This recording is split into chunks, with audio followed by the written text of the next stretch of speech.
Selection लेना चाहते हैं, अच्छा स्कोर चाहते हैं, चैनल को सब्सक्राइब करें और शेयर करें। Thank you. Hello hello hello.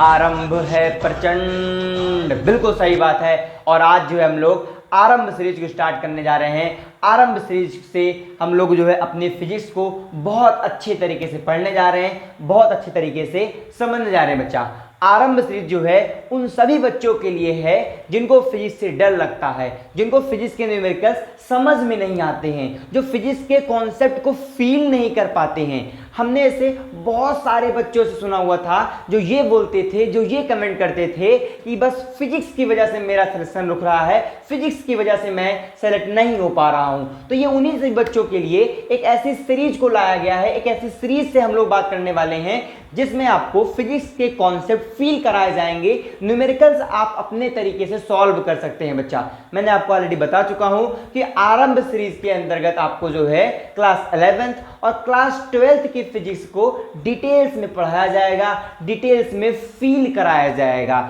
जैसे आप न्यूमेरिकल्स को खुद से कर सकें।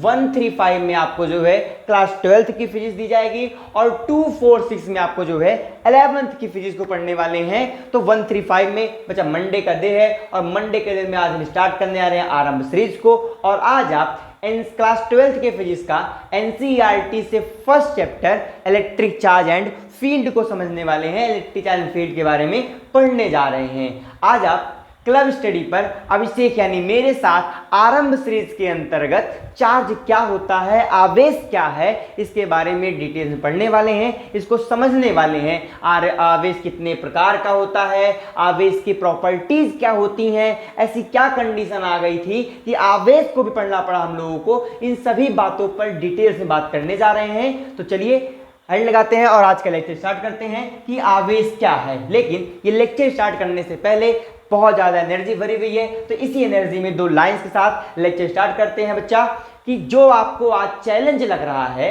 ध्यान समझिएगा, जो आज आपको चैलेंज लग रहा है वही आपके लाइफ को चेंज कर सकता है। तो चलिए बिल्कुल एक अच्छे दिन के साथ एक बढ़िया मस्त लेक्चर साथ स्टार्ट करते हैं। और हेड लगाना इलेक्ट्रिक चार्ज। इलेक्ट्रिक चार्ज बच्चा, इलेक्ट्रिक चार्ज के बारे में आपसे बात करें, इलेक्ट्रिक चार्ज को समझें, लेकिन उससे पहले बच्चा हम लोग को बात करना पड़ेगा कि मैटर क्या होता है, द्रव्य क्या है। अगर मैं आपसे बात करूं कि मैटर क्या है, आपको पता है जिस भी बॉडीज के पास मास प्रेजेंट है वो क्या है, मैटर। बच्चा, द्रव्य क्या है, जिसके पास द्रव्यमान उपस्थित होता है। ठीक है, मैं अगर आपसे बोलूं कि मैटर किससे मिलकर के बना हुआ है, तो आप सब लोग जानते हो अपना जो मैटर होता है वो एलिमेंट्री पार्टिकल से मिलकर के बना हुआ है। मैंने क्या कहा, मैंने सबसे पहले बात करना चाहा किसके बारे में, मैटर के बारे में। बच्चा, मैटर जिसको हिंदी में क्या बोलते हैं, द्रव्य बोलते हैं। द्रव्य क्या है, मैटर क्या है, आपको पता है जिसके पास मास प्रेजेंट है वो क्या है, मैटर है। और मैटर किससे मिलकर के बना हुआ है, मैटर एलिमेंट्री पार्टिकल से मिलकर के बना हुआ है।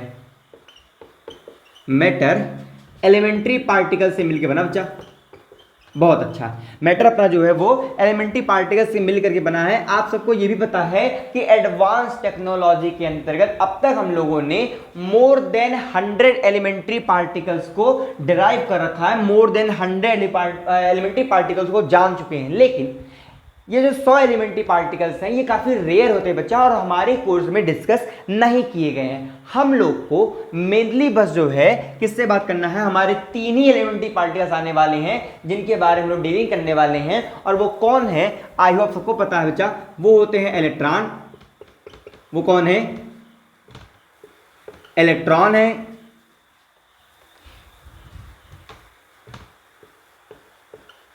प्रोटॉन है और न्यूट्रॉन है। बच्चा, इलेक्ट्रॉन, प्रोटॉन और न्यूट्रॉन, इन्हीं 3 एलिमेंट्री पार्टिकल्स को हम लोग समझने वाले हैं। इन्हीं 3 एलिमेंट्री पार्टिकल हमारे कोर्स में डिस्कस किए गए हैं। अच्छा, अब हमको ये बताओ बच्चा, क्या इलेक्ट्रॉन, प्रोटॉन और न्यूट्रॉन के पास मास प्रेजेंट होता है, द्रव्यमान होता है कि नहीं होता है? हम सबने पढ़ा है इलेक्ट्रॉन का अपना मास होता है, प्रोटॉन के पास उसका अपना मास होता है और न्यूट्रॉन के पास उसका अपना मास होता है। क्या आप बता सकते हैं वो मास कितना होता है? तो आपको पता है मास ऑफ इलेक्ट्रॉन कितना बच्चा, मास ऑफ इलेक्ट्रॉन होता है कितना होता है 9.1 इंटू 10⁻31 kg। बहुत अच्छा। अच्छा, मास ऑफ प्रोटॉन कितना होता है? 1.27 इंटू 10⁻27 किलोग्राम।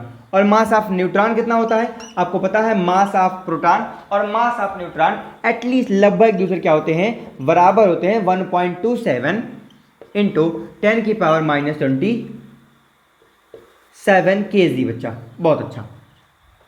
अब अगर हम लोग को ये कंफर्म हो गया कि इलेक्ट्रॉन के पास इलेक्ट्रॉन का मास है, प्रोटॉन के पास प्रोटॉन का मास है और न्यूट्रॉन के पास उसका अपना मास है बच्चा, यहाँ पर हमको एक दिमाग में आता है हमारे कि हमारे पास हम लोग के पूर्वज हैं जिनका नाम है क्या? न्यूटन बाबा।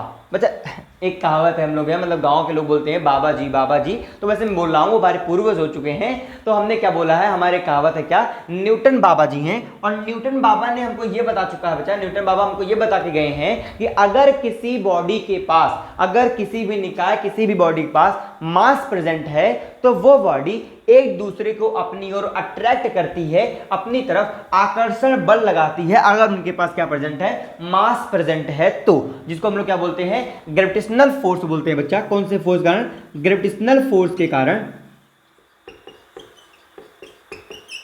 ग्रेविटेशनल फोर्स के कारण कितना होता है बच्चा? ये एफ ऑफ जी का मान कितना होता है? जी m1 m2 by R square.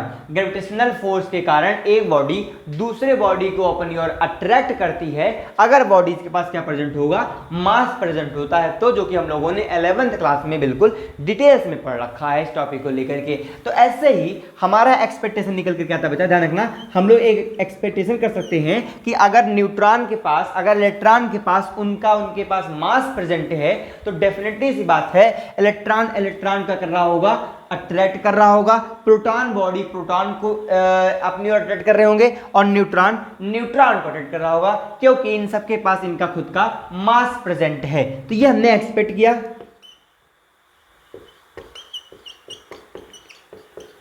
हमारी एक्सपेक्टेशन क्या है कि अगर हम एक इलेक्ट्रॉन को 1 सेंटीमीटर डिस्टेंस, बच्चा 1 सेंटीमीटर डिस्टेंस पे रखते हैं तो दोनों पार्टिकल्स एक दूसरे को अपनी ओर अट्रैक्ट करेंगे। और वो कितना अट्रैक्ट करेंगे बच्चा? जो है ग्रेविटेशनल फोर्स ये भी फाइंड कर सकते हैं कि एक इलेक्ट्रॉन दूसरे इलेक्ट्रॉन को 1 सेंटीमीटर की डिस्टेंस से कितना अट्रैक्ट करेगा। तो फोर्स ऑफ ग्रेविटेशन निकल के आता है कितना? जी m1 m2 बाय डिस्टेंस का स्क्वायर। अब वो कितना हो जाएगा? जी के वैल्यू कितने बच्चा? जो है 6.67 इंटू 10⁻11। m1 m2, m1 का मान हम लोग को मिलता है कितना मास बचा? 9.1 इंटू 10⁻31 का होल स्क्वायर।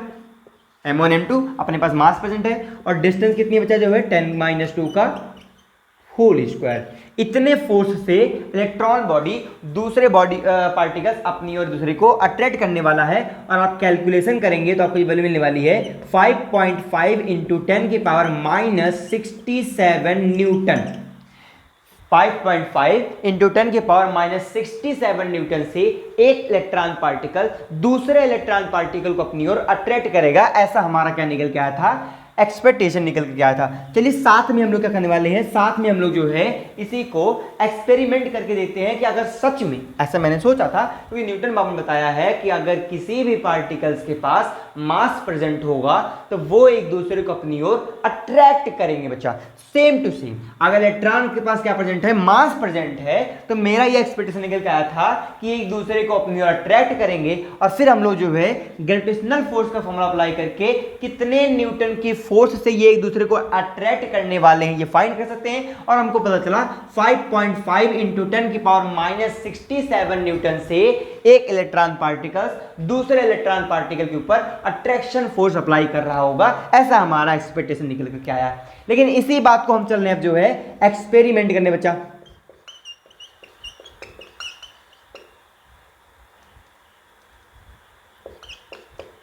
और एक्सपेरिमेंट करने वाले हम एक इलेक्ट्रॉन पार्टिकल को 1 सेंटीमीटर की डिस्टेंस पर ही दूसरे इलेक्ट्रॉन पार्टिकल्स के रखते हैं और फिर देखने वाले एक्चुअली में ये एक दूसरे को अट्रैक्ट कर रहे हैं कि नहीं कर रहे हैं। पर जैसे ही हमने जो है एक इलेक्ट्रॉन पार्टिकल को दूसरे इलेक्ट्रॉन पार्टिकल से 1 सेंटीमीटर पर रखने पर फ्री किया बच्चा, हुआ क्या कि एक इलेक्ट्रॉन पार्टिकल दूसरे इलेक्ट्रॉन के बीच में अट्रैक्शन का फोर्स ना लगाकर रिपल्सन का फोर्स लगा रहे हैं, ये एक दूसरे को रिपेल कर रहे हैं। एक्चुअली में हो क्या रहा है, अभी तो हमको पता चला था कि हमारा एक्सपेक्टेशन ये निकल करके आया था इलेक्ट्रॉन पार्टिकल्स को अट्रैक्ट करने वाले हैं 5.5 इंटू 10 की पावर माइनस 67 न्यूटन से। ऐसा फॉर्मूला प्रूफ हो चुका है, ऐसा नहीं फॉर्मूला गलत बचा। ग्रेविटेशनल फोर्स जो है वो सिर्फ और सिर्फ अट्रैक्शन फोर्स है, हम लोगों ने 11 में पढ़ा हुआ था। न्यूटन बाबा ने हमको ये बता के समझा के चले गए हैं। और फिर हमने जब एक्सपेरिमेंट किया इलेक्ट्रॉन पार्टिकल्स के ऊपर सेम चीज को, इलेक्ट्रॉन्स को दूसरे इलेक्ट्रॉन के पास 1 सेंटीमीटर के डिस्टेंस पे रखा, तो हमने क्या देखा, इलेक्ट्रॉन पार्टिकल्स जो है वो इलेक्ट्रॉन को दूसरे पार्टिकल्स को रिपेल कर रहा है अट्रैक्ट करने के स्थान पे, और उसके फिर जब फोर्स काउंट किया गया बच्चा तो वो फोर्स निकल करके आता है 2.3 इंटू 10 की पावर माइनस 11 न्यूटन के फोर्स से एक दूसरे क्या कर रहे हैं, ये रिपेल कर रहे हैं। एक्चुअली में हो क्या रहा है, इनको करना था अट्रैक्ट, लेकिन इन्होंने कर क्या दिया, इन्होंने रिपल्सन का फोर्स होकर दिया बच्चा। मैं लिख रहा हूं कौन सा फोर्स है, ये रिपल्सन का फोर्स है, और ये कौन सा फोर्स है, ये अट्रैक्शन का फोर्स। हमने क्या कर रखा था, हमने ये एक्सपेक्टेशन किया था कि अट्रैक्शन का फोर्स आएगा, लेकिन जब मैं एक्सपेरिमेंट करने गया तो हमने क्या देखा, इनके बीच में रिपल्सन का फोर्स आ गया। अब समझ में आ रहा है एक्चुअली में है क्या, एक्चुअली में इलेक्ट्रॉन के पास मास होने के साथ साथ कोई एडिशनल प्रॉपर्टी भी है, कोई अन्य प्रॉपर्टी है जिसके कारण इलेक्ट्रॉन दूसरे इलेक्ट्रॉन्स को क्या कर रहा है, रिपल्सन शो करा रहा है बच्चा। और इसी फोर्स को बोला जाता है इलेक्ट्रिक फोर्स। इस फोर्स को क्या बोला जाता है बच्चा, इलेक्ट्रिक फोर्स बोला जाता है। और इलेक्ट्रिक फोर्स किसके कारण है, जिस प्रॉपर्टी के कारण इलेक्ट्रिक फोर्स अप्लाई हो रहा है बच्चा, उस प्रॉपर्टी को बोलने वाले हैं हम लोग, उस प्रॉपर्टी को बोलते हैं चार्ज। अब समझ में आया कि एक्चुअली में इलेक्ट्रॉन के पास मास होने के साथ साथ कुछ एडिशनल प्रॉपर्टी भी है जिसके कारण हम लोग यहाँ जो है इलेक्ट्रिक फोर्स अप्लाई हो जाता है। और इलेक्ट्रिक फोर्स अप्लाई हो रहा है जिस प्रॉपर्टी के कारण, उस प्रॉपर्टी में क्या बोलने बच्चा जो है, चार्ज बोलने आ रहे हैं। क्या बोलने आ रहे हैं, चार्ज बोलने आ रहे हैं। अगर आपको अच्छा लगे तो ये बात नोट करिएगा, फिर हम लोग आगे बात करते हैं। आपने नोट कर लिया है तो हम अब इसको रफ करने जा रहे हैं। एक बार जल्दी से फिर से बात कर लेते हैं। हुआ क्या, हम बात कर रहे थे इलेक्ट्रिक चार्ज पर। एक्चुअली में विद्युत आवेश होता क्या है, इलेक्ट्रिक चार्ज होता क्या है। तो हमने ये कहा कि चार्ज पढ़ने से पहले हमको ये पढ़ना पड़ेगा कि मैटर क्या है। बच्चा आप सबको पता है द्रव क्या होता है, द्रव वह है जिसके पास क्या प्रेजेंट हो, मास प्रेजेंट हो। और मैंने ये बोला कि मैटर बताओ किससे मिलकर बना हुआ, तो आपने कहा मैटर जो है वो एलिमेंट्री पार्टिकल से मिलकर के बना हुआ है, जिनमें इलेक्ट्रॉन, प्रोटॉन और न्यूट्रॉन मेनली हमारे पास ये थे एलिमेंट्री पार्टिकल्स होने वाले हैं। इलेक्ट्रॉन, प्रोटॉन, न्यूट्रॉन के पास उनका अपना अपना क्या होता है, मास प्रेजेंट होता है। इलेक्ट्रॉन पार्टिकल का मास है 9.1 इंटू 10 की power minus 31 KG. Proton particles का मास है 1.27 इंटू 10 की पावर माइनस 27 केजी। और न्यूट्रॉन का मास है जो कि लगभग प्रोटॉन के बराबर होता है 1.27 इंटू 10 की पावर माइनस 27 केजी। फिर आते हैं न्यूटन बाबा।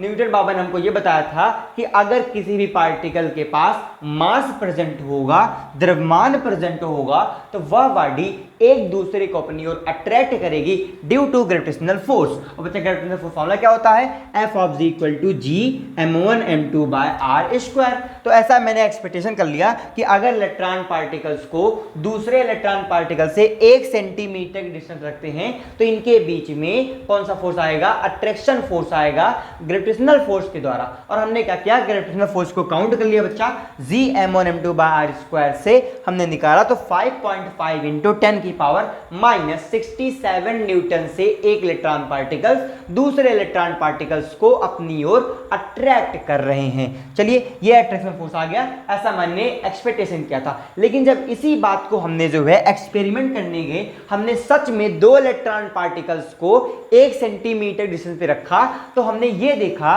कि इनके बीच में अट्रैक्शन फोर्स ना होने के बजाय ये इलेक्ट्रॉन पार्टिकल्स दूसरे दूसरे इलेक्ट्रॉन पार्टिकल्स को रिपेल कर रहे थे। इनके बीच में लगना था अट्रैक्शन का फोर्स, लेकिन एक्चुअली में इनके बीच में जब एक्सपेरिमेंट करने गए तो हमने देखा कि इनके बीच में अट्रैक्शन का फोर्स ना लग करके रिपल्सन का फोर्स आ रहा है। और जब मैंने देखा वो मैंने काउंट किया, मेजर किया, हम लोगों ने ये देखा कि वो कितना फोर्स है, तो निकल के आता है 2.3 न्यूटन पर माइनस 24 न्यूटन। बच्चा कितना निकल के आता है 2.3 इंटू 10 की पावर माइनस 24 न्यूटन से इलेक्ट्रॉन पार्टिकल्स एक दूसरे को रिपेल कर रहे थे। ऐसा एसपी वर्मा सर ने बुक में लिखा हुआ है। तो बच्चा 2.3 इंटू 10 की पावर माइनस 24 न्यूटन के फोर्स से एक दूसरे को जब इलेक्ट्रॉन रिपल्स कर रहे थे, तो ये बात कंफर्म हुई कि इलेक्ट्रॉन्स के पास मास होने के साथ साथ कोई एडिशनल प्रॉपर्टी भी है जो यह शो करा रही है इनके बीच में रिपल्सन फोर्स निकल के आता है, और इसी फोर्स को बोला गया इलेक्ट्रिक फोर्स। इलेक्ट्रिक फोर्स जिस एडिशनल प्रॉपर्टी के कारण लगता है बच्चा, उस प्रॉपर्टी को बोला जाता है चार्ज। क्या बोला जाता है? चार्ज। बहुत अच्छा है। अच्छा एक बात देखो कि ग्रेविटेशनल फोर्स हमारा जो निकल करके आ रहा है बच्चा, वो निकल कर गया 5.5 इंटू 10 की पावर माइनस 67 न्यूटन का, और जो इलेक्ट्रिक फोर्स निकल करके आता है वो आता है 2.3 इंटू 10 की पावर माइनस 24 न्यूटन का। दोनों यूनिट्स को ध्यान देना बच्चा। ग्रेविटेशनल फोर्स का मैग्नीट्यूड 5.5 इंटू 10 की पावर माइनस 67 न्यूटन का, इलेक्ट्रिक फोर्स का मैग्नीट्यूड 2.3 इंटू 10 की पावर माइनस 24 न्यूटन का। यहां से एक बात एकदम कंफर्म क्लियर हो रही है कि जो इलेक्ट्रिक फोर्स है अपना जो है वो मच मच ग्रेटर देन है बच्चा ग्रेविटेशनल फोर्स से। मतलब इलेक्ट्रिक फोर्स का जो मैग्नीट्यूड आता है वो बहुत ज्यादा बड़ा हो जा रहा है, किससे? ग्रेविटेशनल फोर्स से बच्चा। आपने ये बात नोट कर ली थी। चलिए हम इसको रफ कर रहे हैं और थोड़ी सी आगे बात करेंगे। इलेक्ट्रिक चार्ज पर हम लोग क्या लिखने आ रहे हैं कि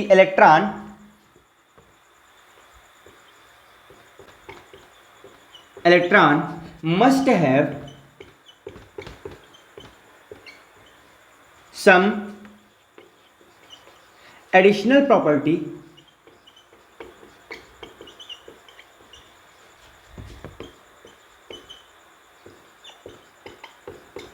apart from their mass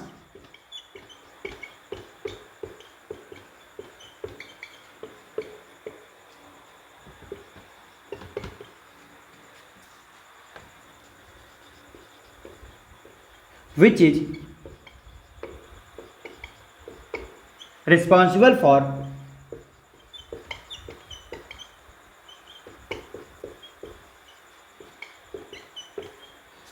electric force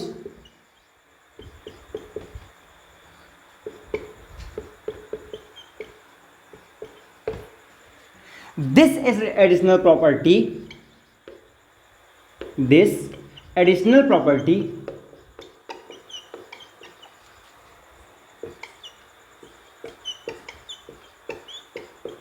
of electron is called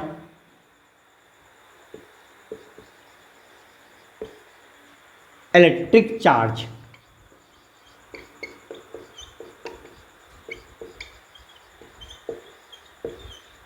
बहुत अच्छा बच्चा। मैंने क्या कहा कि electron must have some additional property apart from their mass which is responsible for electric force। this additional property of electron is called electric charge। मतलब बच्चा कि इलेक्ट्रॉन के पास मास होने के साथ साथ कोई और प्रॉपर्टी भी है जिसके कारण वह विद्युत बल को प्रभावी बना रहा है, विद्युत बल को प्रभावशाली बना रहा है, और इसी बल को मतलब इसी प्रॉपर्टी को, इसी गुण को हम लोग क्या बोलने आ रहे हैं? इलेक्ट्रिक चार्ज बोलने आ रहे हैं, विद्युत आवेश बोलने जा रहे हैं बच्चा। बहुत अच्छा। शॉर्ट फॉर्म बिल्कुल अगर बोलना चाहूं तो जैसे हम लोग ये बोलते हैं बच्चा कि जो मास होता है, मास रिस्पॉन्सिबल होता है ग्रेविटेशनल फोर्स के लिए। किसके लिए होता है? ग्रेविटेशनल फोर्स के लिए होता है। सेम टू सेम बच्चा जो है, जो चार्ज होता है ये किसके लिए रिस्पॉन्सिबल है? चार्ज जो है ये रिस्पॉन्सिबल है इलेक्ट्रिक फोर्स के लिए।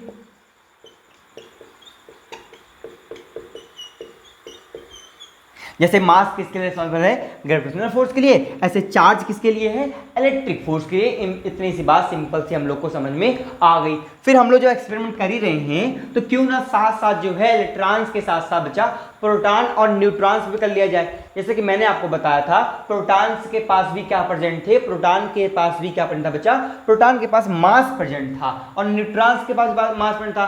तो ये दोनों भी एक दूसरे को अपनी ओर क्या करते, अट्रैक्ट करते। लेकिन अभी हमने एक्सपेक्टेशन में देखा था और हमारा जो एक्सपेरिमेंट था वो अलग आया था। तो चलिए अगर प्रोटॉन पे भी अपना क्या करते हैं, एक्सपेरिमेंट करते हैं कि प्रोटॉन पे क्या हो रहा है। ये सारी बातें कहाँ से निकल के आ रही हैं, एक्सपेरिमेंटल वैल्यू बच्चा कहाँ से है, एक्सपेरिमेंटल वैल्यू है। हमने क्या किया, प्रोटॉन को 1 सेंटीमीटर की डिस्टेंस पर क्या किया, 1 सेंटीमीटर की डिस्टेंस पे उठा के रख दिया बच्चा प्रोटॉन्स को। प्रोटॉन पार्टिकल जब 1 सेंटीमीटर की डिस्टेंस रखा गया तो इनके बीच में एक्सपेक्टेशन से क्या लगता, ग्रेविटेशनल फोर्स आता है और ये दूसरे को अट्रैक्ट करते।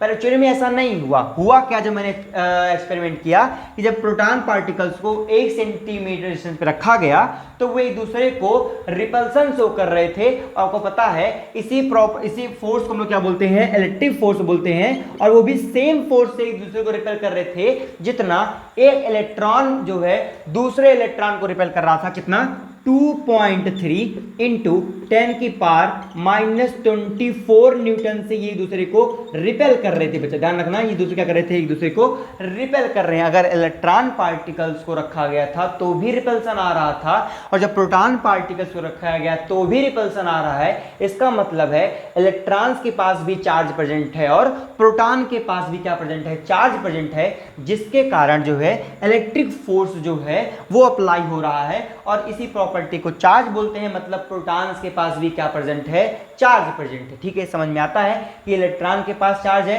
क्योंकि उसके उस प्रॉपर्टी का इलेक्ट्रिक फोर्स अप्लाई हो रहा है। प्रोटॉन्स के पास भी चार्ज है क्योंकि यहां भी देखो इलेक्ट्रिक फोर्स अप्लाई हो जा रहा है। लेकिन चलिए देखते हैं न्यूट्रॉन्स के पास क्या है। अब न्यूट्रॉन पार्टिकल को हमने क्या रखा, एक दूसरे के पास में रखा। बहुत अच्छा, एक न्यूट्रॉन पार्टिकल्स को दूसरे जब न्यूट्रॉन पार्टिकल्स के पास रखा गया है, मैंने क्या कहा, एक न्यूट्रॉन पार्टिकल्स को दूसरे न्यूट्रॉन पार्टिकल्स के पास रखा है, कितने सेंटीमीटर पर, 1 सेंटीमीटर के डिस्टेंस पे रखा गया।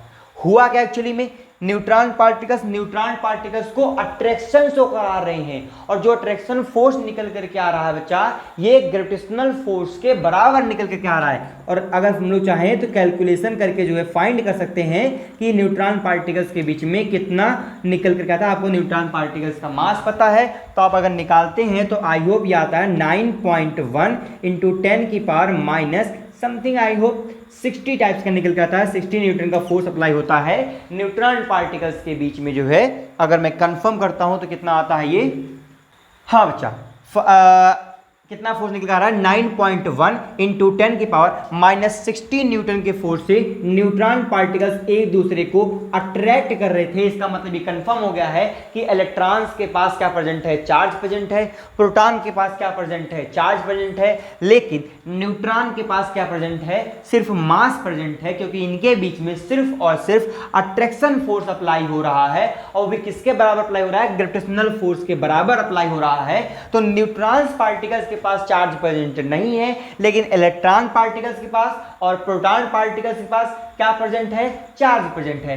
अभी बात करते हैं इसके मैग्नीट्यूड के बारे में कि क्या इलेक्ट्रॉन के पास जितना चार्ज होता है सेम उतना ही प्रोटॉन के पास होता है, ये चार्ज कितने प्रकार का होता है, इन टॉपिक पर हम लोग बात करने जा रहे हैं। उससे पहले अगर आप ये नोट करना चाहें तो इसे नोट कर लीजिए और फिर मैं रफ कर रहा हूं।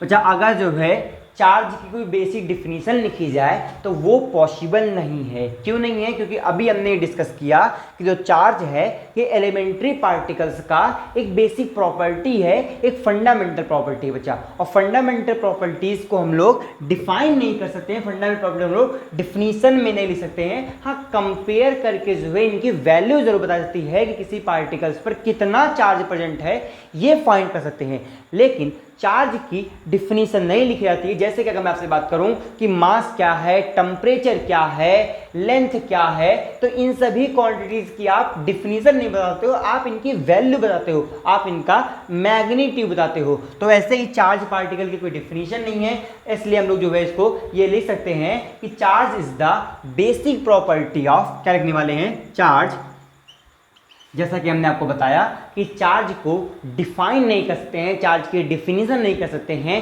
कंपेयर करके उसकी वैल्यू फाइंड कर सकते हैं। तो उसी टॉपिक मैंने क्या लिख रखा है बच्चा कि charge is a basic property of the elementary particles and its definition is as difficult as the definition of mass और टाइम और लेंथ।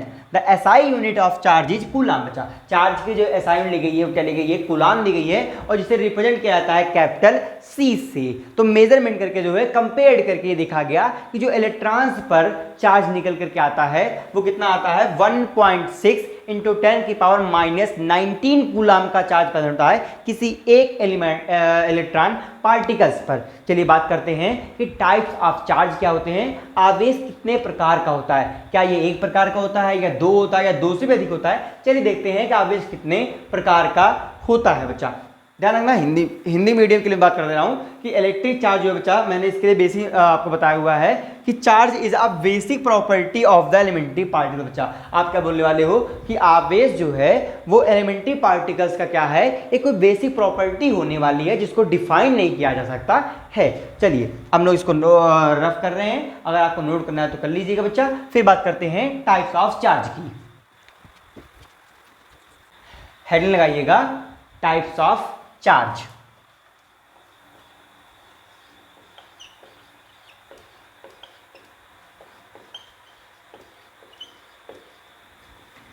बच्चा आप सबको पता है कि there are two types of charges. बच्चा आवेश क्या होते हैं, आवेश दो प्रकार के होते हैं। मैं क्या लिखने आ रहा हूं कि देयर आर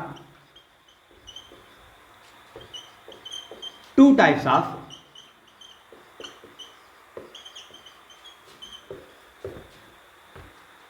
चार्ज। बच्चा आवेश दो प्रकार होते हैं, दो टाइप्स के चार्ज होने वाले, ये बात हम आपको फील कराने वाले हैं। बिल्कुल ध्यान रखिएगा कि एक्चुअली में क्या होने वाला है, हम लोग सभी टॉपिक्स को फील करके चलेंगे, डिटेल्स में समझने वाले हैं ताकि हमको समझ में सके कि एक्चुअली में ये चार्ज दो प्रकार के कैसे हो रहे हैं। फीलिंग क्रिएट करनी है आपके और अपने बीच में भी, और हम सबका फिजिक्स से भी क्या करने वाले हैं, फीलिंग क्रिएट करने वाले हैं। ध्यान दीजिए, कुछ लोग कहीं और फीलिंग क्रिएट करने लगे होंगे तो लौट आ जाओ, फीलिंग यही क्रिएट होने वाली है। क्या है कि there are two types of charges, कैसे निकल के आया चलिए समझते हैं। हुआ क्या था, अभी हम लोगों ने जो अपना डिस्कस कर रखा था, जब हमने एक्सपेरिमेंट किया हुआ था तो हम लोगों ने क्या देखा हुआ था कि जब इलेक्ट्रॉन्स पार्टिकल्स को 1 सेंटीमीटर के डिस्टेंस पे रखा गया था तो इनके बीच में इलेक्ट्रिक फोर्स अप्लाई हो गया था बच्चा, और वो कितना निकल के आया था, इलेक्ट्रिक फोर्स निकल करके आया था कितने का 2.3 इंटू 10 की पावर -24 न्यूटन का फोर्स अप्लाई हुआ था। और प्रोटॉन्स को जब हम लोगों ने 1 सेंटीमीटर के डिस्टेंस पे रखा हुआ था तो इनके फोर्स बीच में भी क्या अप्लाई हो गया था, इलेक्ट्रिक फोर्स अप्लाई हुआ था। और बच्चा कितने न्यूटन का, ये भी जो है 2.3 इंटू 10 की पावर -24 न्यूटन का फोर्स अप्लाई हुआ था। दोनों फोर्स देखो तो मैग्नीट्यूड में आपस में क्या निकल के आ रहे हैं, इक्वल निकल के आ रहे हैं बच्चा। और दोनों कैसे फोर्स थे, रिपेल कर रहे थे दूसरे को, रिपल्सन फोर्स थे। कैसे फोर्स थे, रिपल्सन फोर्स थे।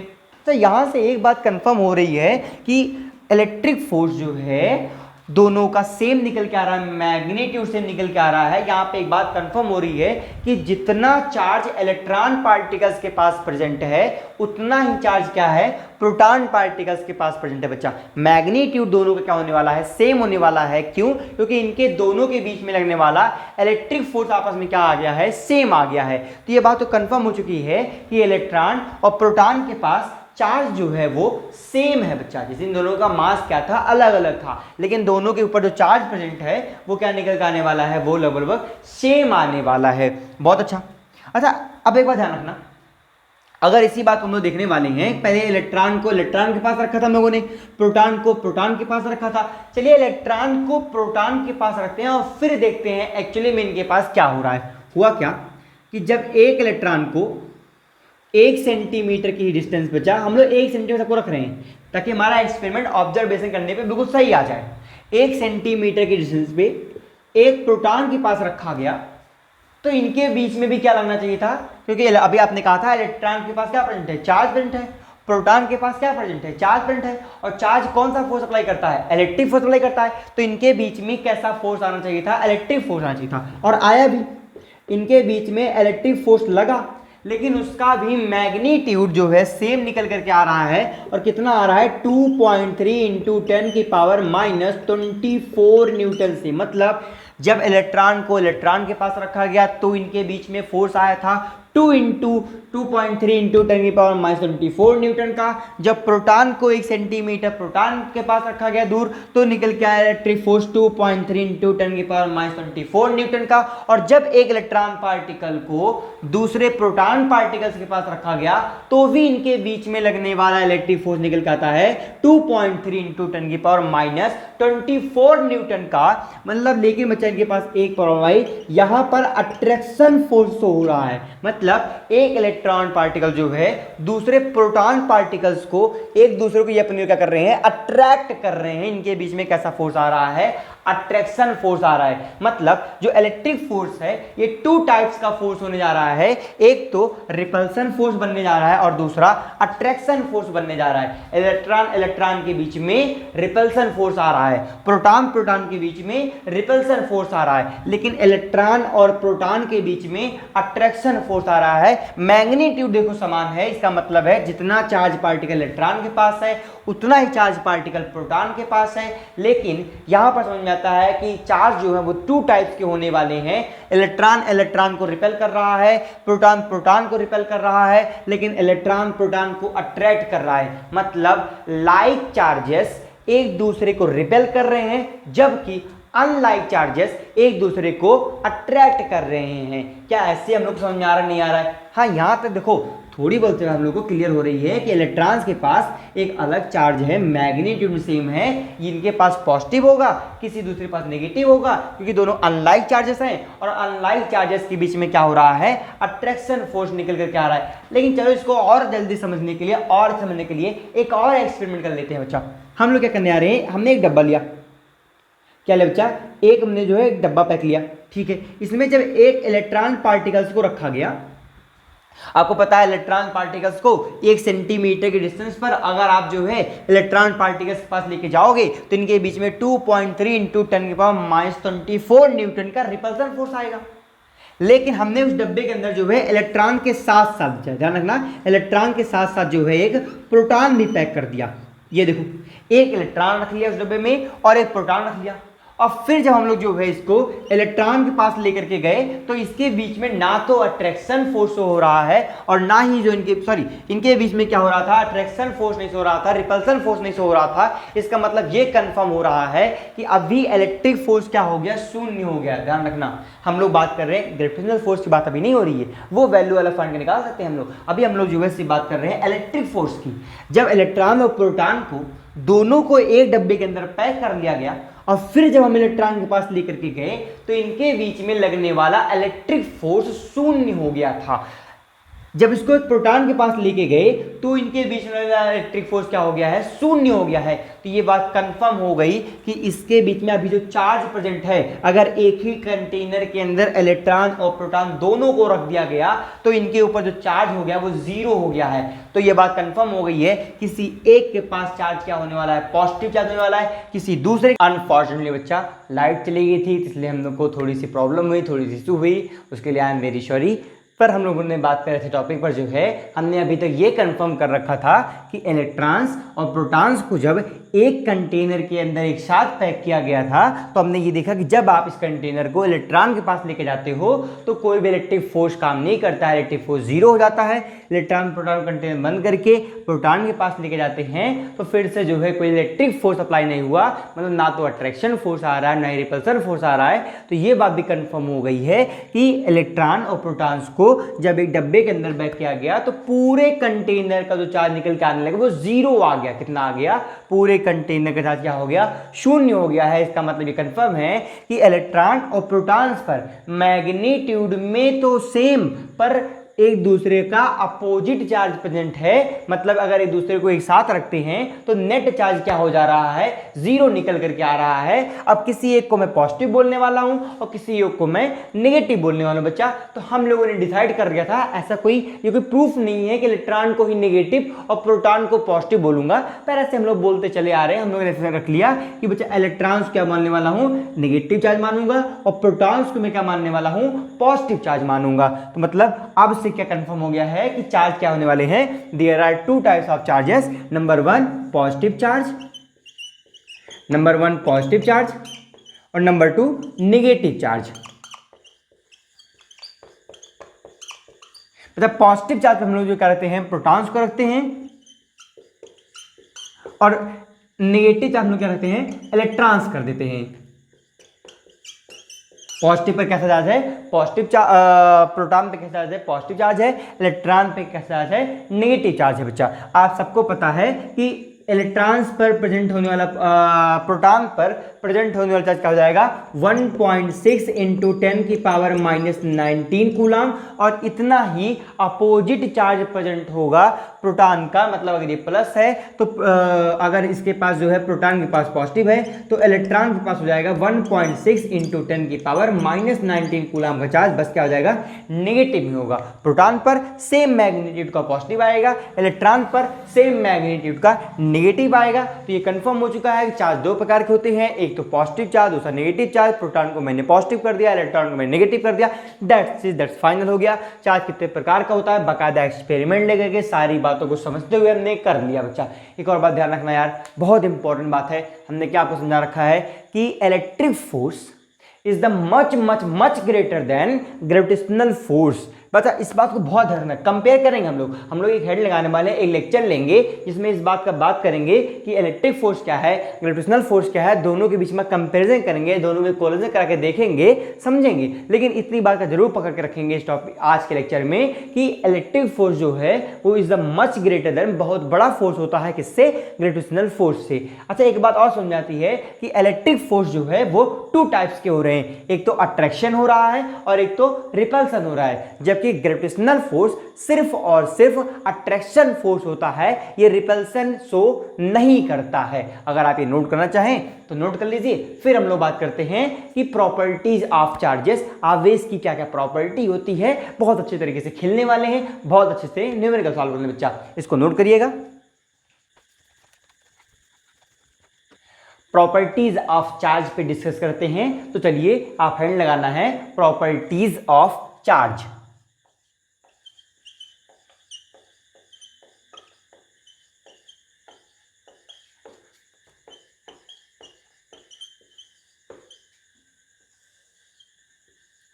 आवेश की प्रॉपर्टी बात करने जा रहे हैं, आवेश के गुण क्या होने वाले हैं, इन सभी बातों को डिटेल्स में डिस्कस करने वाले हैं। तो पहले हेडिंग आप लगा लीजिए इसके अंतर्गत क्वांटाइजेशन ऑफ चार्ज, आवेश का क्वांटीकरण क्या होता है, कैसे होता है, अभी इसको फील करते हैं। पहले हेडिंग आना बच्चा, क्वांटाइजेशन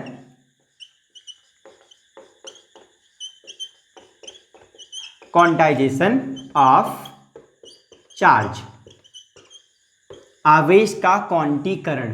अच्छा क्वांटीकरण से इनको समझ में आने वाला है कि क्या किया जा रहा है भाई, क्वांटिटी के बारे में डिसाइड करने जा रहे हैं कि किसी बॉडी पर कितना चार्ज क्वांटाइज करने वाले हैं, कितनी क्वांटिटी में हमको जो है चार्ज मिलने वाला है मार्केट में। अगर हम मान लो मार्केट में चार्ज खरीदने आते हैं, चार्ज बाय करने आते हैं, तो मिनिमम हम कम से कम कितना चार्ज ला सकते हैं, इसी बारे में बात करने जा रहे हैं। क्वांटाइजेशन ऑफ चार्ज, चार्ज को क्वांटाइज करने जा रहे हैं, चार्ज का क्वांटीकरण करने जा रहे हैं बच्चा।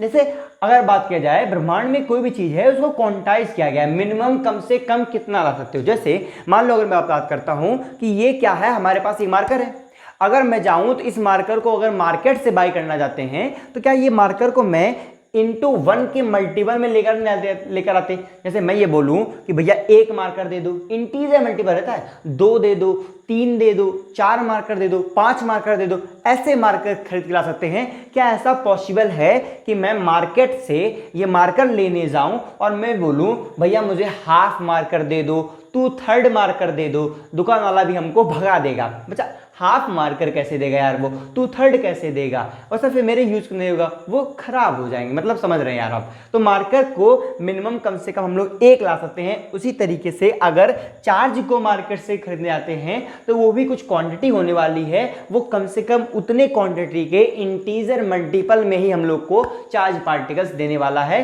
उससे मतलब ना तो वो उससे कम चार्ज पार्टिकल नहीं दे सकता हमको, जो है कुछ इस तरीके से आवेश का क्वांटाइज किया जाता है। इसको हम लोग उसकी प्रॉपर्टी अंदर पढ़ रहे हैं। तो जैसे मान लो जो है बच्चा कि अगर इस पूरे ब्रह्मांड में सिर्फ इलेक्ट्रॉन और प्रोटॉन यही दो पार्टिकल्स ऐसे हैं जो चार्ज कैसे करते हैं, वरना बच्चा एक्चुअली क्या है ना, चार्ज जो है बहुत सारे पार्टिकल्स, हमने क्या रखा था 100 एलिमेंट्री पार्टिकल्स हैं, तो इनमें से बहुत सारे पार्टिकल्स हैं जो चार्ज रखते हैं, ये सच बात है। इनमें से बहुत सारे पार्टिकल्स क्या हैं जो चार्ज, जैसे आपका आ गया क्वार्क आ गया, एंटी क्वार्क आ गया, ये भी चार्ज रखते हैं, इनके पास भी चार्ज प्रेजेंट होता है, लेकिन ये चार्ज जो होते हैं ये डिपेंडेंट चार्ज होते हैं, और जो इलेक्ट्रॉन्स पर या प्रोटॉन्स पे चार्ज प्रेजेंट होते हैं ये इंडिपेंडेंट चार्ज पार्टिकल्स हैं। तुम सिर्फ इतना जानो कि मान लो यूनिवर्स में सिर्फ दो ही पार्टिकल्स ऐसे हैं, इलेक्ट्रॉन्स और प्रोटॉन्स, जिनके पास चार्ज प्रेजेंट होता है, तो हम लोग को जो चार्ज मिलने वाला है वो इलेक्ट्रॉन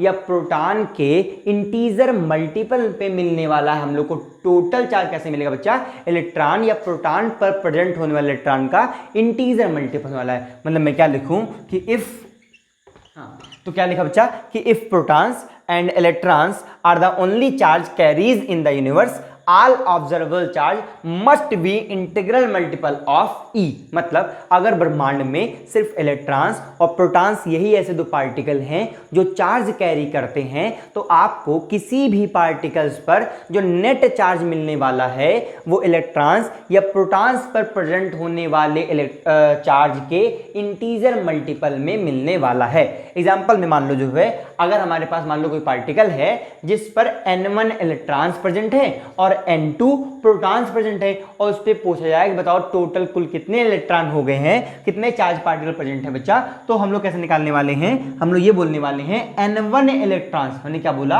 कि मैंने बोलने वाला चार्ज पार्टिकल कितने हैं, हमने क्या कहा बॉडी के पास n1 इलेक्ट्रॉन प्रेजेंट था, बहुत अच्छा, और बॉडी के पास n2 प्रोटॉन प्रेजेंट था, तो टोटल चार्ज पार्टिकल्स पर कितना आने वाला है भैया, क्या होगा, ई कॉमन हो गया, क्या आ गया n1 माइनस n2। तो मतलब यहां समझ में आता है किसी भी निकाय पर प्रेजेंट होने वाला, किसी भी बॉडी पर प्रेजेंट होने टोटल चार्ज क्या होने वाला है, इंटीजर मल्टीपल होने वाला है, किसके, इलेक्ट्रॉन्स के, जो है इलेक्ट्रॉन्स पर प्रेजेंट होने वाला आवेश ई के बच्चा। यहाँ पे प्लस में आ सकता है क्योंकि चार्ज टू है पॉजिटिव या फिर निगेटिव। इस फॉर्मूले को जरूर ध्यान रखना, इसे बोलते हैं क्वांटाइजेशन ऑफ चार्ज, Q बराबर प्लस माइनस NE। सिंपल सी बात है, इसका यही मतलब है किसी भी निकाय पर प्रेजेंट होने वाला टोटल चार्ज जो होगा वो इलेक्ट्रॉन्स या प्रोटॉन्स पर प्रेजेंट होने वाले आवेश का इंटीजर मल्टीपल होता है। मैं यहां लिख दूंगा वेर Q क्या है बच्चा, Q टोटल चार्ज है, टोटल चार्ज कहां पर, total charge on the body या ऑन द पार्टिकल। N क्या है बच्चा, इंटीजर मल्टीपल, ध्यान रखना ये कैसा है, इंटीजर मल्टीपल, कोई इंटीजर नंबर है, n क्या है बच्चा, n की वैल्यू लिख रहा हूं मैं, n बराबर क्या आएगा 1 2 3 4 सो ऑन n। और बच्चा e क्या है, चार्ज ऑन इलेक्ट्रॉन, और वो कितना होता है 1.6 इंटू 10 की पावर माइनस 19 कूलाम का। मतलब आपको जो है किसी भी बॉडी पर जो चार्ज पार्टिकल मिलने वाला है वो प्लस माइनस 2 ही मिलेगा या फिर प्लस माइनस 5 भी मिलेगा, इस तरीके से मिल सकता है, इंटीजर मल्टीपल मिलेगा। ऐसा पॉसिबल नहीं है कि किसी भी चार्ज पार्टिकल पर 2/3 ई मिल जाए, आपको जो है चार्ज कितना मिल जाए, आपको 5/4 के मल्टीपल में नहीं मिलेगा। वो कैसा मिलने वाला है, इंटीजर मल्टीपल के फॉर्म में मिलेगा, किसी भी फ्रैक्शनल फॉर्म में आपको चार्ज मिलने वाला नहीं है। जैसे ये मार्कर जो हम लोग को फ्रैक्शनल फॉर्म में नहीं मिल सकता है, या तो 1 मिलेगा या तो 2 मिलेगा या तो 3 मिलेगा, इंटीजर फॉर्म मिलने वाला है, वैसे चार्ज पार्टिकल जो है वो भी आपको ई के इंटीजर मल्टीपल में ही मिलेगा, अदरवाइज फ्रैक्शनल फॉर्म में आपको चार्ज नहीं मिल सकता। बच्चा किसी कोई दिक्कत आने वाली है, नहीं आ रही मुझे लग रहा होगा, अगर आई है तो डेफिनेटली जो कमेंट बॉक्स में आप कमेंट कर सकते हैं, हम आपसे जरूर बात करेंगे। बच्चा एक बात ध्यान रखना, मैं आपको जो है अपना एक व्हाट्सएप नंबर भी शेयर करता हूं, जिससे आप हमको जो है अपना पर्टिकुलर क्वेश्चन आप हमसे पूछ सकते हैं, आप अपनी प्रॉब्लम हमसे डिस्कस कर सकते हैं। तो डेफिनेटली अगर आपके पास कोई क्वेश्चन है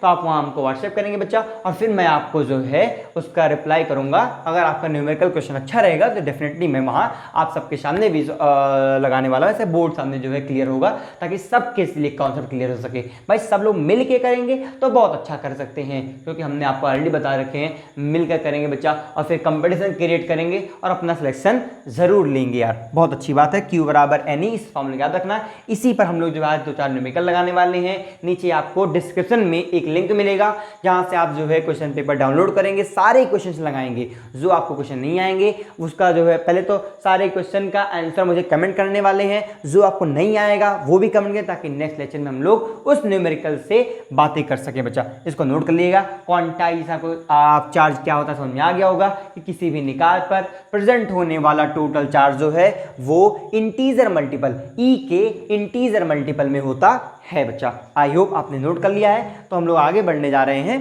ठीक है बच्चा, इलेक्ट्रॉन का क्या मतलब होता है? इलेक्ट्रॉन का मतलब होता है कि नेगेटिव चार्ज प्रेजेंट है। प्रोटॉन का मतलब होता है बच्चा कि पॉजिटिव चार्ज प्रेजेंट है। अच्छा, अगर किसी बॉडी पर ज्यादा इलेक्ट्रॉन प्रेजेंट होंगे तो उसके पास नेगेटिव चार्ज होगा, अगर ज्यादा प्रोटॉन होंगे तो पॉजिटिव चार्ज होगा। इन सही बात को ध्यान रखना, इन पर न्यूमेरिकल लगने वाले बच्चा जो है। चार्ज की एक अगली प्रॉपर्टी है कंजर्वेशन ऑफ चार्ज। हेड लगाना, conservation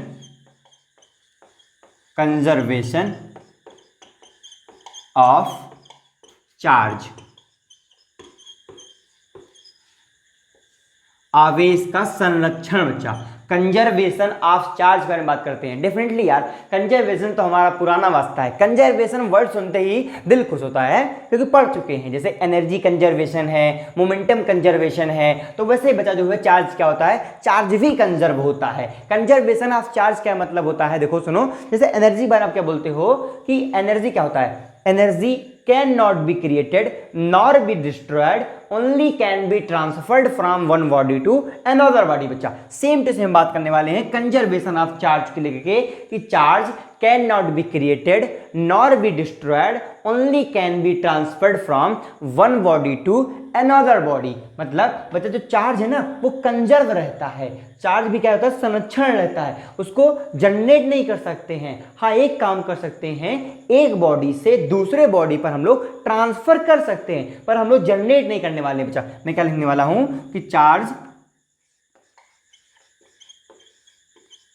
can not be created. Charge के बारे में एक बहुत इंपॉर्टेंट बात याद रखना कि for the isolated system the net charge is conserve. बच्चा मैंने क्या बोला है कि आइसोलेटेड सिस्टम के लिए जो टोटल चार्ज होता है वो क्या होता है? कंजर्व होता है। मतलब आइसोलेटेड सिस्टम पर हम चार्ज को डिस्ट्रॉय भी कर सकते हैं, चार्ज को क्रिएट भी कर सकते हैं, लेकिन नेट चार्ज उसका जो होगा वो क्या होने वाला है? वो कंजर्व रहेगा। चलिए इसको एग्जांपल समझते हैं। समझ में तो कम आ रहा होगा कि अभी कह रहा हूं charge can not be created not be destroyed, और अभी बोल रहा हूं कि आइसोलेटेड सिस्टम के लिए चार्ज को क्रिएट भी कर सकते हैं और चार्ज को डिस्ट्रॉय भी कर सकते हैं। लेकिन चाहे जैसी बातें हो, एक बात तो हमेशा कंफर्म होने वाली है कि नेट चार्ज इज हमेशा क्या होने वाला है? वो कंजर्व रहेगा। एग्जांपल समझ लेते हैं बच्चा, बातें बिल्कुल नहीं। देखो ये लगाया हमने जो है एक डब्बा, आइसोलेटेड सिस्टम अपना ये जो है, और इस आइसोलेटेड सिस्टम के अंतर्गत हमने क्या कर रखा है?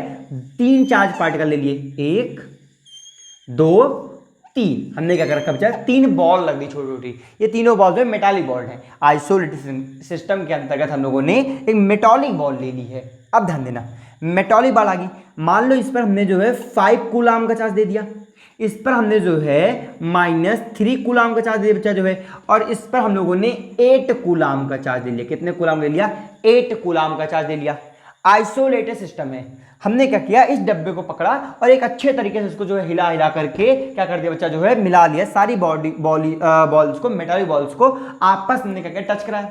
सारी बॉल्स आपस में क्या हो गई? टच हो गई, और टच होने के बाद इनको दोबारा से मैंने अलग कर दिया। ध्यान सुनना, मैंने क्या किया था? डब्बे में जो है बॉल लिया, 3 बॉल, तीनों बॉल पे अलग अलग चार्ज पार्टिकल्स दिए, तीनों को बढ़िया से मिलाया। मिलाने के बाद फिर से डब्बे को अलग किया, और फिर हमने क्या देखा?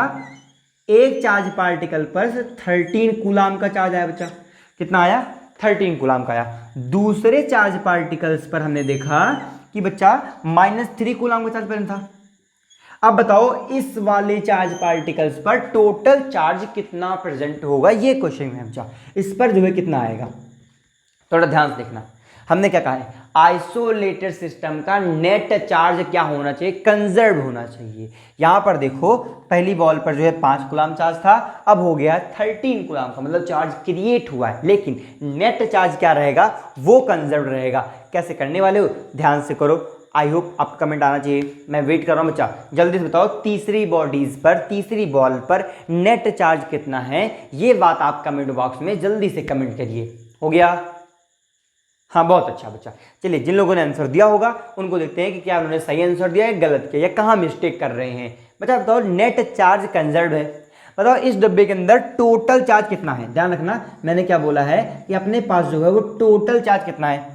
5 कूलम का यहाँ है, 8 कूलम का यहाँ है, 8 5 13 कूलम माइनस 3 कूलम बचा, 13 माइनस 3, टोटल चार्ज अपने पास जो है 10 कूलम का होना चाहिए।